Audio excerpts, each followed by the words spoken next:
তিনটা টুকরা দিয়ে আমাকে আপনাকে প্যাকেট করার পর যখন জানাজার মাঠে নিবে, মাঠের মধ্যে দাঁড়ায় একটা ভাই এলান দিবে, এই বাড়িতে কে আসো, শেষমেশ দেখা দেখবো। ও মুসলমান, তারপর আমাদের বুঝে আসে না দুনিয়ার জমিন কিন্তু থাকার জায়গা না। এক ভাই উঠানে দাঁড়ায় এলান দিবে, এই লাশটাকে শেষবারের মতন কারা কারা আছো দেখবা, দেখে না। মুখটা সরাইয়া শেষবারের মতো সবাই একটা চিৎকার মেরে দিবে, আর 8-10 জনে জোর করে আমাকে খাটটা কাঁধের উপর ঝুলাইয়া তারপর নিতে থাকবে।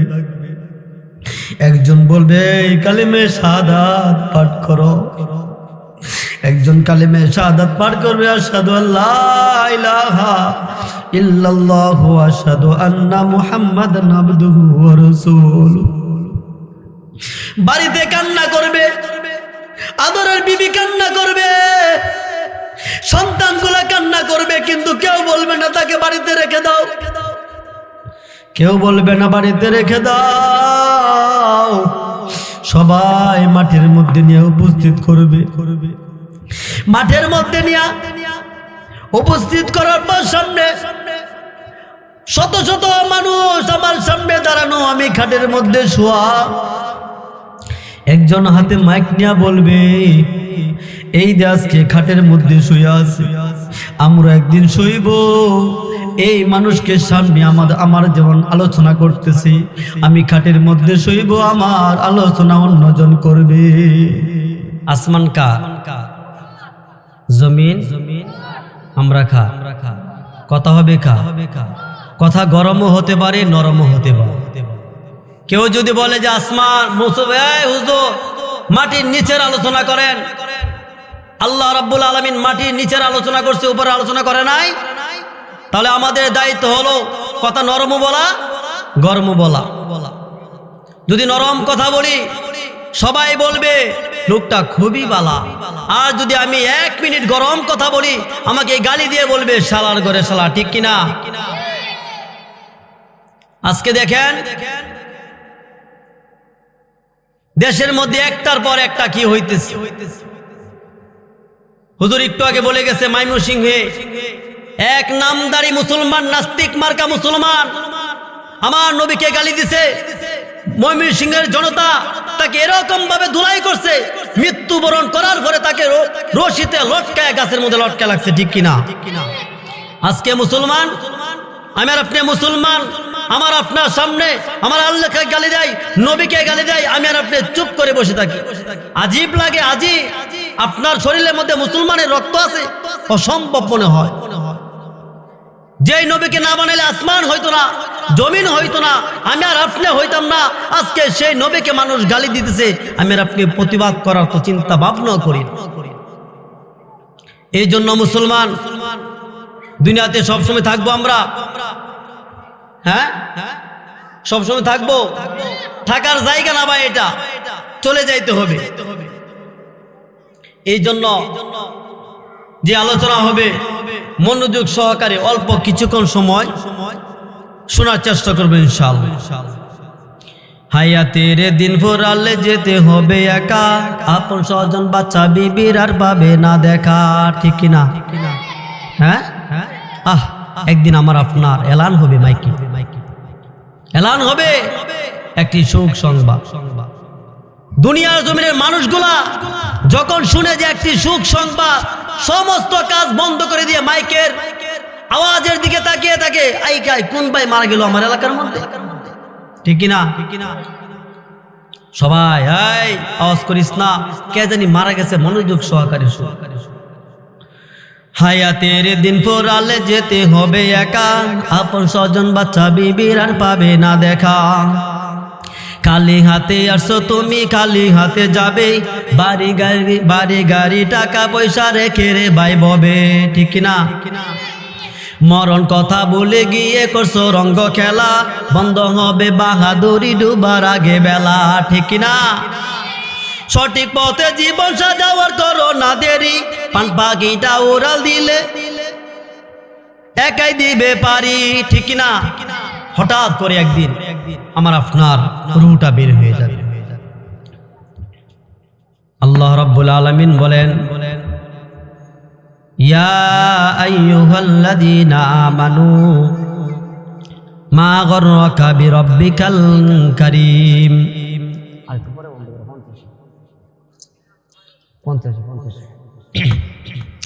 আল্লাহ রাব্বুল আলামিন বলেন, ইয়া আইয়ুহাল ইনসানু মা গররাকা বিরাব্বিকাল কারীম।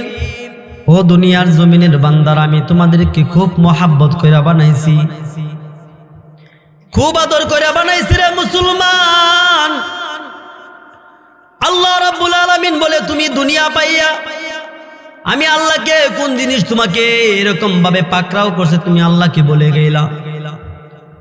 মুসলমান চিন্তা করে দেখেন, মৃত্যুর বিষয়টা, মৃত্যুর সাথে সাথে আমাদের সাথে কি হবে একটু আলোচনা করি। যখন আমার আপনার নিঃশ্বাস বন্ধ হয়ে যাবে, মসজিদের মধ্যে এলান হবে একটি সুখ সংবাদ, পশ্চিম পুরাদিয়া নিবাসী আলামিন হুজুর আর নাই। এই কথা শোনার সাথে সাথে মানুষগুলা হাউমাউ করে চিৎকার করবে আর কান্না করবে, বলবে লোকটা খুবই ভালো ছিল, কালকেও তো দেখলাম মাইকে ওয়াজ করছে। ও মুসলমান, আমার সাথে যা হবে আপনাদের সাথে তা হবে নি। যখন মাইকে এলান হবে, সবাই দৌড়াদৌড়ি করে আমার বাড়িতে চলে আসবে। আমার বাড়িতে আসার পর সবাই দেখবে এসে আমি ঘরের ভিতরে খাটের মধ্যে শোয়া। একজন একজন কানাকানি করবে, তাকে ঘর থেকে বের করে দাও, লাশটা ঘর থেকে বের করে দাও। এ মুসলমান, একটু আগেও আমার কদর ছিল, এখন আমার কি হলো? আমি সব কিছুর মালিক ছিলাম, মৃত্যুর সাথে সাথে কানাকানি করবে, সাবধান, তাড়াতাড়ি ঘর থেকে বের করে দাও। লাশটাকে ঘরের ভিতরে রাখা ঠিক হবে না। চিন্তা করেন মুসলমান, আমার আপনার নিঃশ্বাস বন্ধ হয়ে যাওয়ার সাথে সাথে আমার আপনার নামটা চেঞ্জ। সবাই আলামিন হুজুর বলবে না, শুধু লাশ বলবে, লাশ বলবে। একজন কানাকানি করবে, তার আত্মীয় স্বজন কোথায় আছে, ফোন দাও, জানিয়ে দাও আলামিন হুজুর আর দুনিয়াতে নাই। সবাই কান্নাকাটি করবে, আত্মীয় স্বজনদেরকে ফোন করে জানাবে। আদরের বোন, আত্মীয় স্বজন যারা দূরে আছে, সবাই কান্নাকাটি করে গাড়ি দিয়ে আসবে। এক ভাই আরেক ভাইকে জিজ্ঞাসা করবে, হে বোন, তুমি কাঁদতে খেয়েছো কেন? তোমার কান্নার কারণ কি? গাড়ির মধ্যে বোন কান্না দিয়ে বসবে, ভাই আমার ভাই আর দুনিয়াতে নাই, এই জন্য আমি কাঁদতেছি। আমার আপনার সাথে কিন্তু এরকম হবে। ও পুরাদিয়ার আনসারুল ইসলামে মসজিদের মুসলমান ভাই বোনেরা, আমার আপনার মৃত্যুর সাথে সাথে মানুষগুলো আমার আপনার সাথে কেমন ব্যবহার করবে একটু চিন্তা করে, একটু ভাবেন। তারপরে একজন আরেকজনকে বলবে, যাও যাও, লাশটার দেহের একটা মাপ নাও। ঘরের ভিতরে থেকে একটা লাঠি অথবা সুলাই না, 3.5 হাত বডির একটা মাপ নিবে, এমন জায়গার মধ্যে কবর করবে যেই জায়গার মধ্যে মানুষ জানা, যেই জঙ্গলার মধ্যে সারাদিনও একটা মানুষ জানা, ওই স্থানের মধ্যে আমার আপনার কবর করা হবে, গর্ত করা হবে। আরেকজন বলবে, যাও যাও, তাকে যে গোসল করাইবে তাকে এলান করে দাও, তাকে নিয়ে আসো, আমাকে গোসল করাইবে। গোসল করার পর মাত্র 3টা টুকরা কাপড় দিয়া আমাকে আপনাকে প্যাকেট করাইবে। রে মুসলমান, দুনিয়ার পাগল তো হইলাম, দুনিয়া পাইলাম তো পাইলাম রে মুসলমান, দুনিয়া পাইয়া আমি আর তুমি আল্লাহকে হারাইলাম।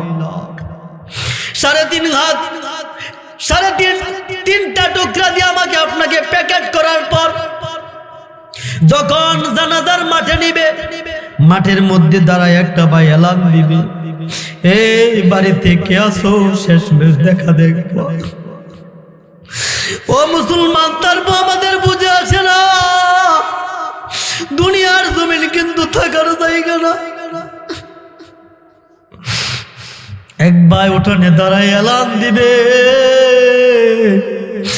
এই লাশটাকে শেষবারের মতন কারাগার আছো দেখবা, দেখে না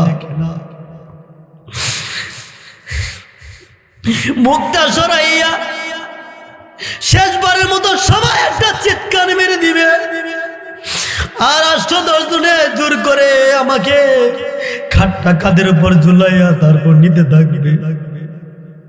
একজন বলবে কালিমে শাহাদাত পাঠ করো, একজন কালিমে শাহাদাত পাঠ করবে, আশহাদু আল্লা ইলাহা ইল্লাল্লাহু ওয়া আশহাদু আন্না মুহাম্মাদান আবদুহু ওয়া রাসূলুহু। বাড়িতে কান্না করবে, আদরের বিবি কান্না করবে, সন্তানগুলা কান্না করবে, কিন্তু কেউ বলবে না তাকে বাড়িতে রেখে দাও, কেউ বলবে না বাড়িতে রেখে দাও। সবাই মাঠের মধ্যে নিয়ে উপস্থিত করবে, মাঠের মধ্যে নিয়ে উপস্থিত করার পর সামনে শত শত মানুষ আমার সামনে দাঁড়ানো, আমি খাটের মধ্যে শোয়া।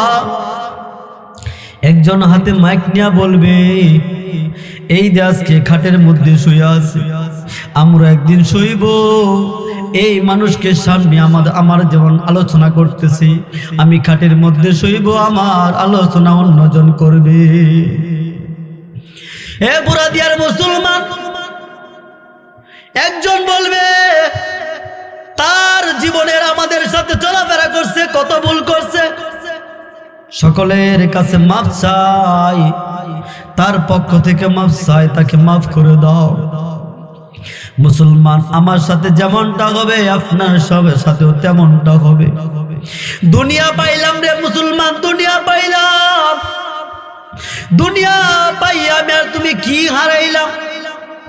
আল্লাহ বলেন ওয়ামা খালাকাতুল জিন্না ওয়াল ইনসা ইল্লা লিয়াবুদুন। আল্লাহ রাব্বুল আলামিন বলেন ও বান্দা, তোমাকে আমি অনার্থক কারণে নিষ্প্রয়োজনে বানাই নাই, আমি আল্লাহ বানাইছি ইল্লা লিয়াবুদুন। আমি মালিকের ইবাদত করবা এই জন্য বানাইছি রে মুসলমান। তুমি আমার ইবাদত করলে তোমার লাভ কি হবে? আল্লাহ কুরআনুল কারীমের মধ্যে বলেন ফাদখুলি ফি ইবাদি ওয়াদখুলি জান্নাতি। আল্লাহ রাব্বুল আলামিন বলেন বান্দা, তুমি যখন আমার ইবাদতের মধ্যে প্রবেশ করবা, তখন তোমার জন্য আমি নির্ধারিত করে দেব ওয়াদখুলি জান্নাতি, আমার তোমার জন্য ব্যবস্থা করে দিবে জান্নাত। হে বুরাদিয়ার মুসলমান, কেমন জান্নাত দিবে? আল্লাহ বলেন ইন্নাল্লাযীনা আমানু ওয়া আমিলুস সলিহাতি কানাত লাহুম জান্নাতুল ফিরদাউসি নুজুলা।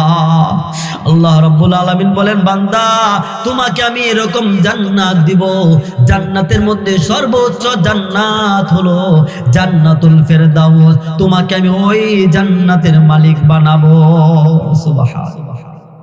এই জন্য মুসলমান, মৃত্যুর কথা স্মরণ করি, আল্লাহকে স্মরণ করি। দুনিয়াতে সব পাইলাম, আদরের হায়াত পাইলাম, আদরের সন্তান পাইলাম, আদরের বাড়ি গাড়ি পাইলাম, কিন্তু মুসলমান একটা জিনিস পাই না, এটা হলো আল্লাহকে পাই না। আল্লাহকে যদি না পাও রে মুসলমান, দুনিয়া হারাইবা, কবর হারাইবা, হাসর হারাইবা, জান্নাত হারাইবা। এই জন্য মুসলমান একটি কাজ করতে হবে, এটা হলো ইবাদত। আল্লাহ পাকের ইবাদতের মধ্যে যদি প্রবেশ করতে পারে রে মুসলমান, তাহলে দুনিয়া শান্তি, আখিরাত শান্তি। এই জন্য মুসলমান, আমি আর আপনাকে আল্লাহকে পেতে চাই, আল্লাহকে পাওয়ার জন্য কাজ করা চাইনি। কিভাবে চাই দেখেন, জুমার দিন মাত্র মসজিদে কোনো মতো না বড়ে, কিন্তু 5 ওয়াক্ত নামাজের মধ্যে দেখা যায় মুসল্লি না। দুনিয়াতে শান্তি যদি পেতে চান, নামাজি হতে হবে। দুনিয়াতে যদি আরামে থাকতে চান, নামাজি হতে হবে। মৃত্যুর যন্ত্রণা থেকে যদি বাঁচতে চান, নামাজি হতে হবে। কবরের আযাব থেকে যদি বাঁচতে চান, নামাজি হতে হবে। হাসরের মাঠের মধ্যে যদি শান্তিতে থাকতে চান, নামাজি হতে হবে। ফুল সিরাতের রাস্তা যদি পার হতে চান নামাজি হতে হবে। যদি জান্নাত যেতে চান, জান্নাতে যেতে চান, তাহলে নামাজি হতে হবে। এই জন্য মুসলমান দুনিয়া পাইয়া সাবধান। দুনিয়া কিন্তু একটা দুনিয়া থাকার জায়গা না, থাকতে কেউ পারছে না, পারবেও না। আমাকে আপনাকে চলে যেতে হবে। যাদের জন্য সবকিছু করতেছেন সব হারায়া সবাইকে চিহ্ন করে চলে যেতে হবে। এই ভুবনে তুমি যাদের করেছো আপন, তারাই তোমায় গোসল করিয়ে বিদায় দিয়ে দিবে দাফন। মুসলমান চিন্তা করেন, আদরের মানুষগুলা দূর দূর করে ঘর থেকে বের করবে, দূর দূর করে ঘর থেকে বের করবে। সামান্য যদি রাত্রে মারা যান, দুপুরের আগে জানাজা দিব। এই সমস্যা, বাচ্চা আছে বাড়িতে, ভয়। এই জন্য আমার এলাকার মানুষদেরকে আমি পায়ে ধরে অনুরোধ করি, নামাজি হন, আল্লাহমুখী হন। যেভাবে চললে আল্লাহ খুশি হন, আল্লাহ রাসূল খুশি হন, সেভাবে চলার চেষ্টা করবো ইনশাআল্লাহ। আর দেখছেন একটা ভাই উসমান হাদি ভাই বাংলাদেশের মধ্যে সঠিক কথা বলতো, দেখছেন মানুষ শত্রুতামি করে তাকে মেরে ফেলছে। তার জন্য দোয়া করবেন আল্লাহ রাব্বুল আলামিন যাতে জান্নাতের উচ্চ মাকাম দান করেন। যে আলোচনা করলাম সর্বপ্রথম আমাকে এবং আপনাদেরকে আমল করা তৌফিক দান করুন। ওয়া মা আলাইনা ইল্লাল